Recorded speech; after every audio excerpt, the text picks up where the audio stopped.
AI agent అంటే ఏంటి? ఒక రియల్ టైమ్ ఎగ్జాంపుల్ చూద్దామండి. వీడియోలోకి వెళ్ళిపోయే ముందర మన కంటెంట్ నచ్చితే ఈ వీడియోని తప్పకుండా లైక్ చేయండి. సో, మీరు చేసే ఆ లైక్ నాకు చాలా చాలా యూజ్ అయిద్దండి. ఏఐ ఏజెంట్ అంటే ఒక పర్టిక్యులర్ టాస్క్ చేయడానికి క్రియేట్ చేసిన ఒక ఏఐ సిస్టమ్ అనమాట. దీనికి ఎలాంటి హ్యూమన్ సపోర్ట్ అవసరం లేదు.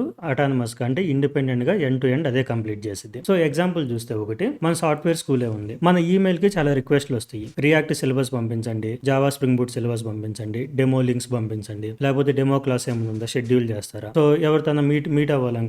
సో, మీటింగ్ షెడ్యూల్ చేయాలి ఒకటి. ఎవరైనా పేమెంట్ చేసి కోర్స్ యాక్టివేట్ చేయమంటారు. లేకపోతే ఎవరికైనా రీఫండ్ కావాలి. రీఫండ్ రిక్వెస్ట్ పంపిస్తారు. ఇప్పుడు మన ఏఐ ఏజెంట్ ఏం చేసిద్దంటే దానికి మన డేటాబేస్‌కి, మన ఈమెయిల్‌కి యాక్సెస్ ఇచ్చేస్తాం. మనకొచ్చే ఈమెయిల్స్‌ని బట్టి ఆటోమేటిక్‌గా వాళ్ళకి డెమో లింక్స్ పంపించడము, సిలబస్ పంపించడము, కోర్స్ యాక్సెస్ ఇవ్వడం అంటే డేటాబేస్‌లోకెళ్ళి అప్డేట్ చేయడము, ఎవరికైనా రీఫండ్ ఇవ్వాలంటే రీఫండ్ ప్రాసెస్ చేసేసి సో, అలాగే వాళ్ళకి యాక్సెస్ కూడా రివోక్ చేసిద్దన్నమాట. మనం ఏఐ ఏజెంట్స్ బిల్డ్ చేయాలనుకుంటే మనకు పైథాన్ రావాలి. అలాగే లాంగ్ గ్రాఫ్ ఫ్రేమ్‌వర్క్ కూడా రావాలండి.